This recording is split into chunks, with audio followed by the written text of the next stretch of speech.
Hey everybody, welcome to episode 1 of the Film and Learning podcast. My name is Mark. I'm the owner of filmandlearning.com, and today we're going to be diving into the music video for Lady Gaga and Bruno Mars's collaboration called Die With a Smile. This is a music video that I really liked, and I made a full write-up of this. I will tell you more about it at the end of this show, but it is a great music video to go with, of course, a great song, Lady Gaga, Bruno Mars. I mean, how can we go wrong? So in this podcast, Grayson and Maya are going to discuss this music video, and I will catch up with you guys at the end. Let's turn it over to Grayson and Maya.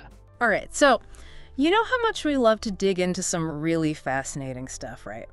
Well, today we're going deep dive into a world we don't usually explore, music videos. Oh, yeah. Those. Yeah. And not just any music video. We're talking Lady Gaga and Bruno Mars. Their video for Die With a Smile. Oh, I love that song. It's so good, right? And the video. Don't even get me started. Visually, it's just stunning. As you expect with those two, right? Always pushing the boundary. Exactly. But here's the thing. I was blown away by how much depth there is beneath the surface. Like, way more than you'd expect from just a 3-minute pop video. Really? See, I always thought those videos were just about the glitz and the glamour. Right, you just assume it's all about the visuals. But this one really makes you think. Like, right off the bat, the analysis points out these really heavy themes they're playing with. We're talking eternal love, nostalgia, even a touch of mortality. Wow. Heavy stuff for a pop song. Right, and they weave it all together so seamlessly. Like, one of the things the analysis talks about is the video's aesthetic. It's got this really cool vintage vibe, almost like a nod to those old 1960s and 70s television performances. Oh, I could see that. It's got that grainy film look, right? Yes, and then they've got Lady Gaga rocking these seriously modern, edgy outfits against that backdrop. It's such a cool contrast. It's like they're playing with those different eras on purpose. Like, it means something. Right. And that's exactly what the analysis says. This clash of eras, it actually speaks to the video's theme of timelessness. It's like they're saying, true love, real artistry, it's something that transcends any specific era. Wow. That actually makes me want to rewatch the video, like, right now. Me too.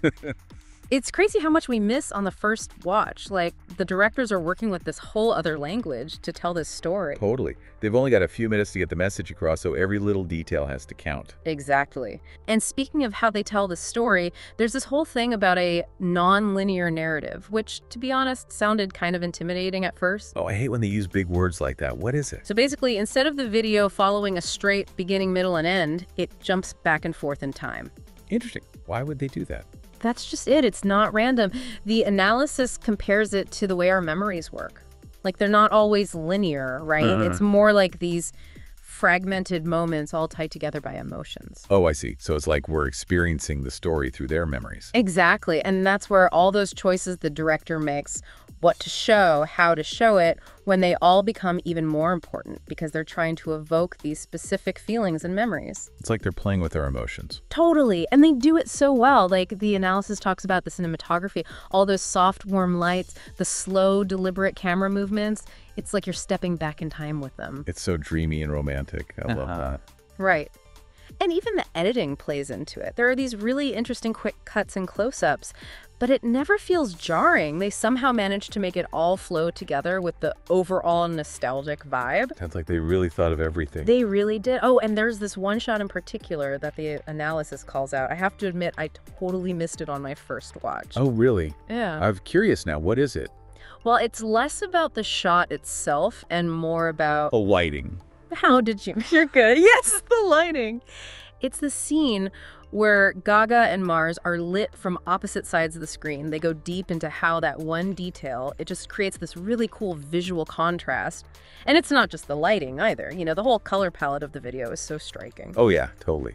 There's all those warm kind of nostalgic tones, right? Like golds, ambers, browns. Exactly. It's like stepping back in time. It's funny you should say that because the analysis actually compares it to like the feeling you get when you're looking through old photographs. You know, that sense of comfort and familiarity, but also maybe a touch of melancholy. Oh, 100%. Like that bittersweet feeling you get when you look back on a passionate, maybe even lost love. Like those warm memories, but there's also that tinge of sadness mixed in. Exactly. And speaking of color, do you notice how they use red and blue in the costumes? Gaga's got that amazing red dress, and then Mars has those blue accents going on with his outfit. It's totally intentional. Think about it. Red passion, right? And then blue, you've got loyalty, stability. So it's like another little sneaky way they're reinforcing that idea of enduring love. Yeah. It kind of stands the test of time. It's wild. It's like they're having this whole other conversation through color that we're just starting to pick up on. Yes. Love that. And it's not just color, though. They use symbolism really well, too. Oh, yeah. Like, the analysis talks about the heart motif that pops up throughout the video, which, I mean, makes sense given the whole theme of eternal love. Right, but they don't just, like, throw hearts around randomly. They actually use the lighting to create this giant heart shape that practically, like, envelops Gaga and Mars near the end. Wait, are you serious? I didn't even catch that. It's subtle, but it's there. Wow. That's amazing. Right. It's like they're literally at the heart of this love story, and everything else just kind of melts away around them. So again, it's that message, love is the most enduring force of all. And I mean, it's a classic theme for sure, but the way they visualize it here feels really fresh and unexpected. I'm telling you, it's incredible how much they convey with just the visuals. It really is, like you said earlier, it's like its own language. And just like with any language, right? The more fluent you become, the more you can appreciate the nuance and the artistry behind it. So true. And, you know, speaking of artistry, I wanted to circle back to something you mentioned earlier about the actual performance setup being really simple. You've got Gaga at the piano, Mars with his guitar. It feels so intimate, especially compared to some of their other videos. Totally. And that's what's so cool about it. By stripping away all the extra bells and whistles, it really puts the focus on that raw emotion between them. You know, that genuine connection between two artists.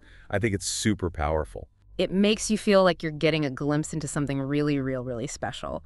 And the fact that it's set against that backdrop of, you know, the seemingly empty vintage TV studio, it just adds another layer to it all, don't you think? Oh, definitely. That's such a smart detail. It makes you wonder, right? Like, Are they commenting on the whole idea of performance? You've got this incredible talent on display, but it's in this empty, kind of forgotten space.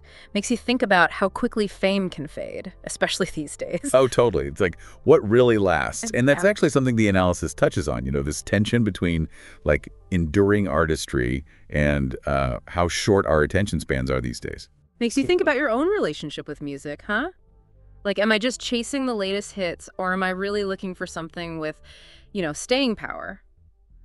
I think this video makes a strong case for seeking out the stuff that lasts. Right.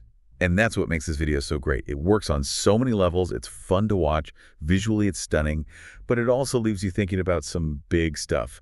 Art, love, time. Well, I have to say, before we started this whole deep dive thing, if you had told me I'd be spending this much time analyzing a 3-minute music video, I wouldn't have believed you. But honestly, I'm kind of hooked. Right. It just goes to show you the power of visual storytelling. And here's the thing, these principles we've been talking about, they apply to so much more than just music videos. Oh, absolutely. I mean, think about it. Color, symbols, even just the way we frame things in everyday life, it's all around us, influencing how we see the world. Exactly. So here's a little something to think about as you go about your day. Try paying attention to those things. The colors people use, the symbols in advertising. Yeah. Even just how people position themselves when they're talking to you. It's like you're unlocking this whole secret language of visuals. Oh, I love that. It's like this deep dive has given us this whole new way of seeing things. It really has. And the more you practice, you know, the more you'll pick up on the little details, the thought that goes into it all, and sometimes even how it's all being used to maybe manipulate us a little bit. So true. Well said. Well, on that note, I think it's time for us to wrap up this deep dive into Die with a Smile. But hey, remember, the conversation doesn't have to stop here. Keep exploring, keep asking those questions, and most importantly, keep your eyes open for all those hidden layers of meaning out there in the world. So there you have it. Die with a Smile by Lady Gaga and Bruno Mars. A trip into artistry, like genuine artistry.